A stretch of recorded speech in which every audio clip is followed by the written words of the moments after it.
It was a blisteringly cold morning in 1943 when a young woman slipped into the crumbling streets of Warsaw's Jewish ghetto, armed not with a weapon but with a hidden purpose. She walked past guards who barely gave her a second glance, her heart pounding against her ribs as she clung to the hope hidden inside her coat pocket. Time after time, she risked everything: her freedom, her safety, and her life, because there were children inside the ghetto, children with faces that mirrored a fragile future. In a world overcome by oppression, this woman summoned unmatched courage to smuggle little ones to safety under the nose of an unforgiving regime. Her name was Irena Sendler, often overlooked, but never forgotten, and this is her story.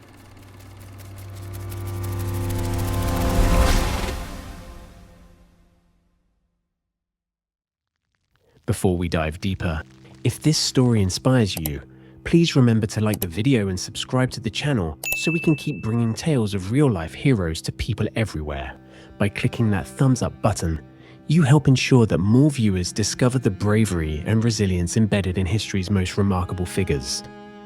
Irena Sendler was born as Irena Kryjonowska on February 15, 1910 in Otwock, Poland. Growing up, she was profoundly influenced by her father, a doctor who treated patients regardless of their income level, race, or religion. He taught her the power of compassion and service from a very young age. When he passed away from typhus, contracted from treating those deemed untouchable by others, Irena carried his lessons closely, much like a talisman. That unwavering belief in the equal value of all human life guided her through every moral dilemma she would face in the years to come. When World War II shattered the quiet hum of European life, Poland was struck down by the Nazi regime with shocking speed.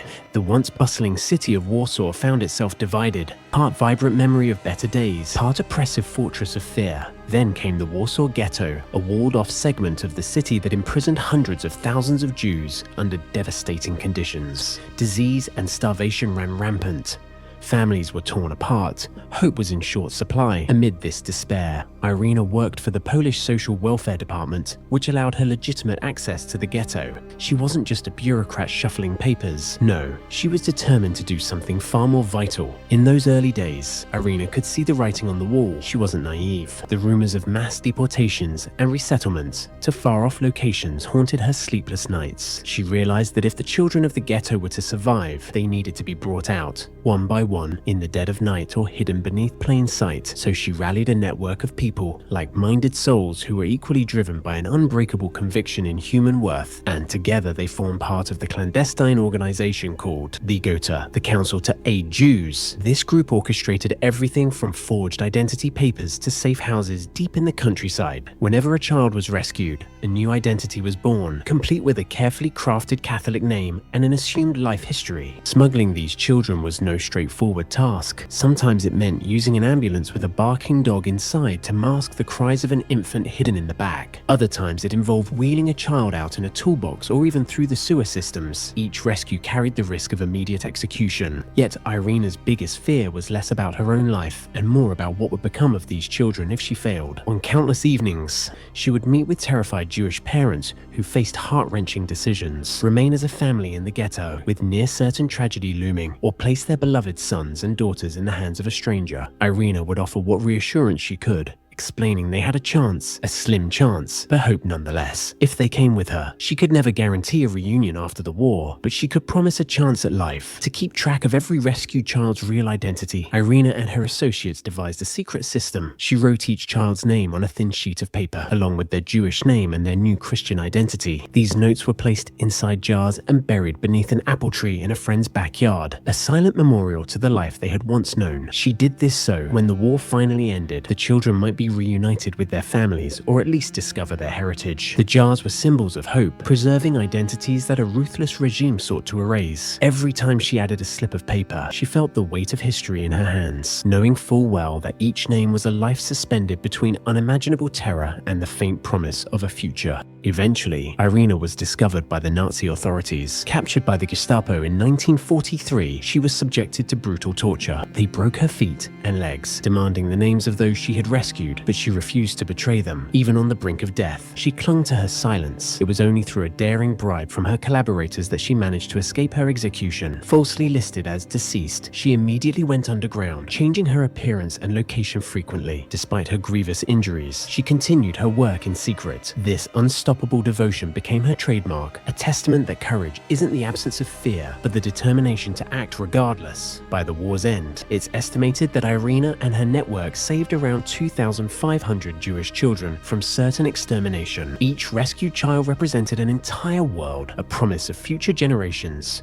Imagine the magnitude of this act: 2,500 tiny sparks of life, each one nurtured and protected against unimaginable peril. Some were adopted by Polish families, others found refuge in convents and orphanages, concealed under false documents until liberation.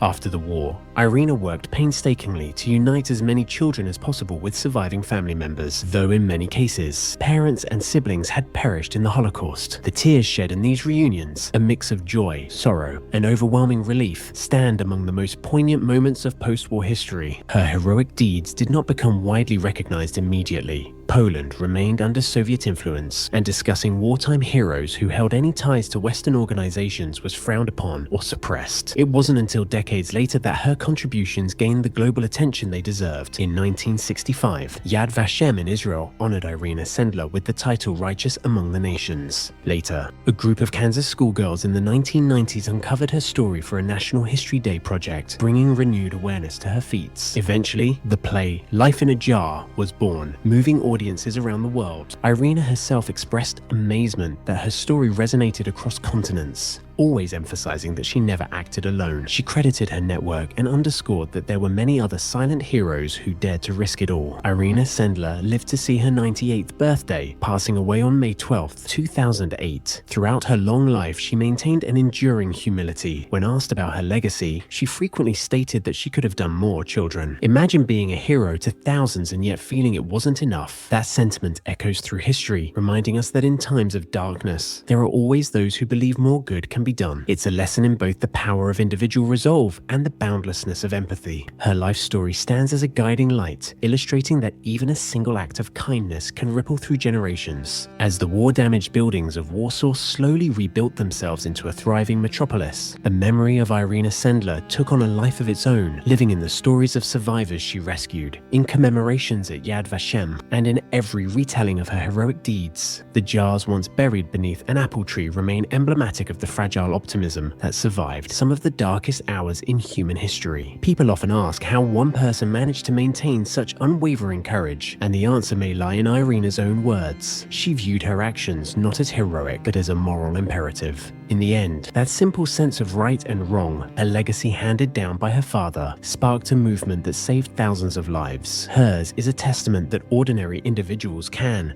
through compassion and daring, become the quiet architects of hope for an entire generation. And now, having uncovered the many layers of her bravery, let us carry her legacy in our hearts and share her story far and wide. After all, history isn't just about what happened, it's about how we choose to remember it.